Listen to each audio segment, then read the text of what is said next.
In this video, I'm going to show you how to make pumpkin sourdough bread. That's right, pumpkin.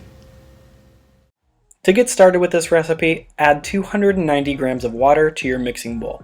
This will make quite a wet and sticky dough, so if you're not used to high hydration sourdough breads, just use 250 grams of water. Next, add 200 grams of organic pumpkin puree. You don't have to use organic, you can use regular, but whatever you do, don't use pumpkin pie filling. We don't need all that sugar and spices and everything nice in there, just regular pumpkin puree. You can even cook up your own pumpkin and puree it yourself, but dude, chill out. Next, add 100 grams of active sourdough starter. I fed the sourdough starter the night before I made this recipe. Just make sure you feed it like 3-4 hours beforehand so it's nice and bubbly and active by the time you want to make your bread. Then once all the starter is added to the bowl, go ahead and mix it together with a spoon or a bowl scraper, whatever you want, until everything's combined into a nice orange liquid. Sourdough pumpkin water. Now it's time to add the flour. Go ahead and add 50 grams of whole wheat flour. This is going to give the recipe a nice nuttiness and a warm, kind of rounded flavor that you won't get with just white flour.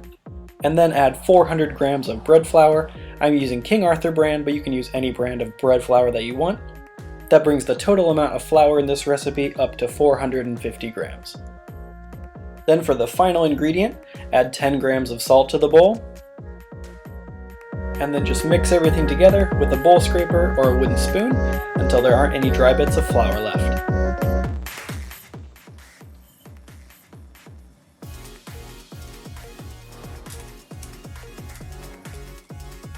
And here's where you can really see how wet and sticky this dough is. So in my blog post when I wrote out the recipe, I included a suggestion to use 250 grams of water. If you're not used to wet and sticky doughs, I'd really suggest doing that, especially if this is your first time making a sourdough bread like this. Using less water will make it an easier dough to manage, and it'll taste just as awesome. Once the dough is mixed, go ahead and cover it up, and you're going to let it rest for 30 minutes. 30 minutos después, it is time to do the first set of stretch and folds. Just grab an edge of the dough with your hands, kind of loosen it from the sides of the bowl, pull it up, and fold it over the top of the dough. Then just keep going around the dough, grabbing the next edge, and folding it over. This is sort of a gentler way of kneading really wet sourdough breads. It forms gluten in the dough just like kneading does, but it's just a lot easier with a dough like this.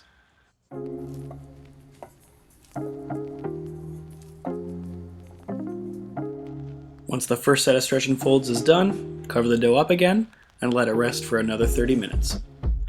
30 minutes later, it's time for stretch and fold number 2. When you feel the dough this time, it should feel a lot easier to handle than the first time. That's what happens when you do stretch and folds. The second one is always easier than the first, and the third and fourth ones are always easier than the ones before that. So just go once around the bowl, maybe 2 times if you're feeling a little crazy, until your dough is sufficiently stretched and folded.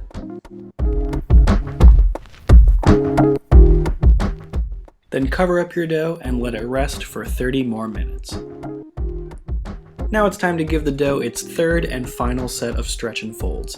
You might notice the dough puffing up a little bit since last time, and it'll feel a lot easier to handle. It should be puffing up with gas little by little, so try to handle the dough a little bit more gently this time around. And it's better just to go once around the bowl for this third set of stretch and folds.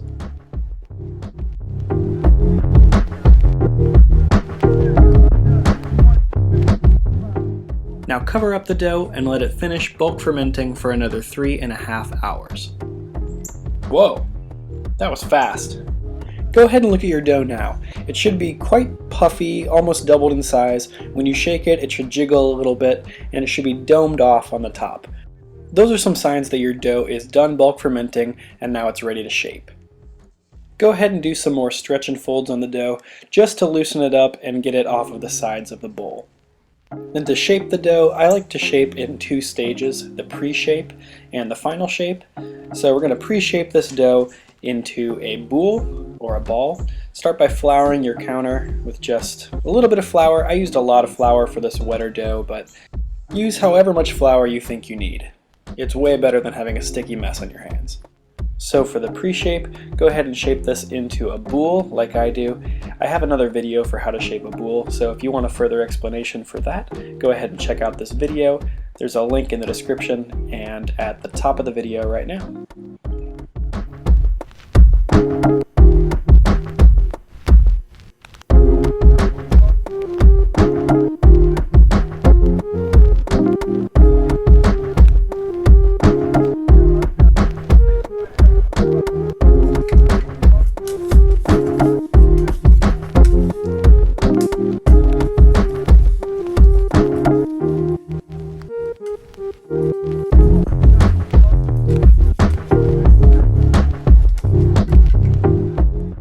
Once your dough is shaped into a boule, even though it's a little pancakier than you want it to be, go ahead and sprinkle the top with some flour, and then cover it up and let it bench rest for about 30 minutes.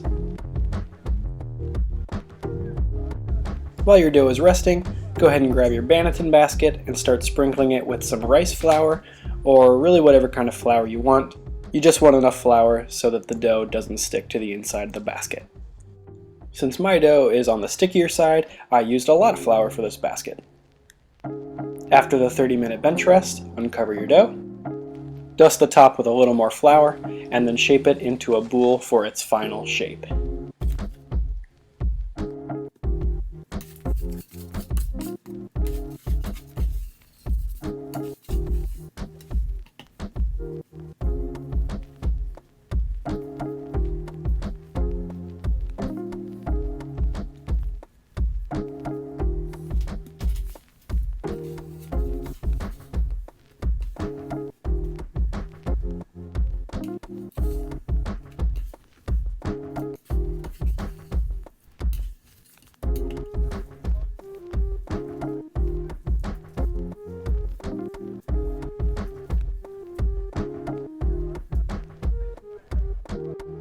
Once the dough is shaped into a ball, sprinkle the top with a little of that rice flour mixture, and then flip it upside down so it's seam side up into the banneton basket. Then to super be sure that the sticky dough doesn't stick to the inside of the basket, I'm just going around the dough, stretching and folding once again, giving some more structure to the dough, and just ensuring that the floury part of the outside of the dough is touching the basket so it won't stick. Then add a little more flour to the top, and move the dough to the fridge where it can proof overnight or for at least 8 hours. The next morning, it's time to preheat your oven, so preheat it to 500 degrees Fahrenheit with your Dutch oven or whatever baking vessel you're using inside. I'm using my Challenger bread pan. Once the oven has been preheating and coming up to temperature for about 30 minutes, you can take your Dutch oven out of the oven. Then take your dough out of the fridge and transfer it carefully onto a sheet of parchment paper.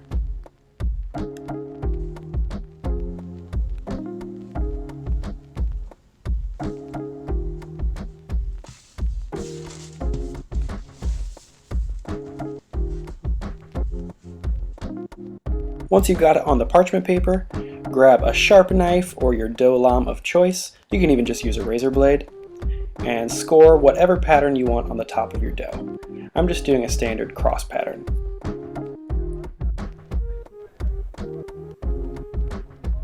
Then lift the dough carefully into your Dutch oven. Then close the lid and bake this at 500 degrees Fahrenheit for 20 minutes with the lid on.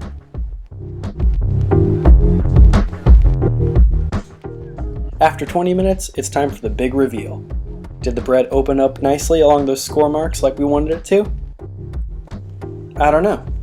You tell me. No, okay, I'll tell you. Yeah, it's pretty good. This one looks pretty good. And since the bread hasn't developed a dark crust yet, you can totally see an orange glow from the pumpkin. That's pretty cool. Now keep baking this for another 15 to 20 minutes with the lid off. And 15 minutes later, your bread should look something like this. Still maintaining that beautiful orange glow from the pumpkin puree. Make sure you let it rest for at least an hour at room temperature before slicing in. The texture of this loaf of bread is a little bit different than my usual sourdough bread. It's got a custardy, almost moist interior from the pumpkin and from the high hydration in the dough. It also has a delicious crackly crust on the outside, but a really soft interior. And as far as flavor, the pumpkin is noticeable but delicate. And like most of my sourdough breads, the tangy flavor comes through a little bit, but it's not overpowering. Just how I like it. Personally, I think this bread is perfect toasted with a little butter or cream cheese, and maybe even a little bit of cinnamon. Maybe a little bit.